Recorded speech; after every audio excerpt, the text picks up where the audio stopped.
So I did Lazarus at the Gate probably 6 years ago, I think. And did it through my home congregation at Hope Central Church. And it was a fascinating group because it was a number of us who were single in our early 30s at the time, plus a couple of folks who were in retirement. So part of what was so fascinating about opening up our checkbooks and our Bibles together with people across a pretty wide age range was realizing that the economic challenges we were all facing were really different. I'd say the thing that was the most dramatic change in my life was around how I spent money with transit. So I had a 96 Volkswagen Jetta, and I think we were meeting on Wednesdays, and on a Tuesday, my car, so, it's a 15-year-old car, or even older, dies on the side of 93 South in the middle of a rainstorm. I'm calling AAA, deeply unhappy. It's, this has happened again and again, and finally, there's that decision with a car when the repairs are more than the worth of the car. So it happened that I had Lazarus, my small group with Lazarus, shortly thereafter. I think it was on Wednesday. And we were talking about what to do, and I needed my car for work, but it wasn't essential for getting around the city. And I continue to believe that it was God's providence that I would be in this small group when this happened, because these were people who really challenged me and said, we're not convinced that you need a car. We live in the city.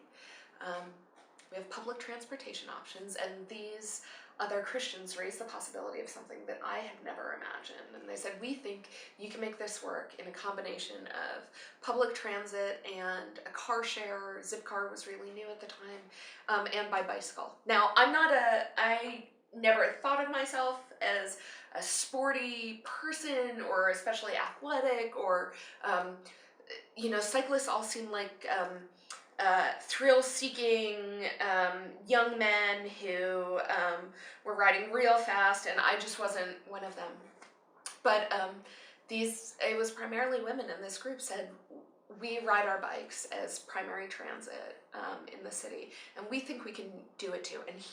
And it's cheaper, right? And it's a better use of the financial resources God has given you. And we looked at my budget, and they said, and you can't really afford a car, right? So, so it's not just about some high, lofty set of ideals. There was a real practicality. If you have a limited budget, how do you move in the city in ways that are flexible and thrifty? And bicycles are really good for that. So shortly thereafter, I said, okay, I'll try it. I've never, I grew up riding a bicycle in the suburbs. I had never imagined riding a bicycle in a city. So it went something like this. One of the women in the group, Abby, her roommate had an old bicycle he wasn't riding in the basement of their apartment. So I think I paid him $100, $150 for the frame. Abby went to work to try to repair it. I paid for some new parts. I think we put new wheels on. Finally built up this Fuji club bicycle. It was a red Fuji bike, into a single speed bike. I bought a rack from Bikes Not Bombs, and it was all ready to learn how to ride in the city. Angela and Sandy, two other women in my Lazarus at the Gate group, already rode their bicycles to work, and they taught me. They were my church lady bicycle Sherpas. And so what we did was on a Saturday when the roads were quiet and nobody was out, Angela was in the front and Sandy was behind me, and I was sandwiched in the middle, and we tried out my route to my office. And first we were on bike paths, and then we were on the road, and Angela's rule was you can go as slow as you need, you just gotta stay on. And I made it up the Beacon Hill for the first time. They taught me how to lock up my bicycle, and then we turned around and did it again.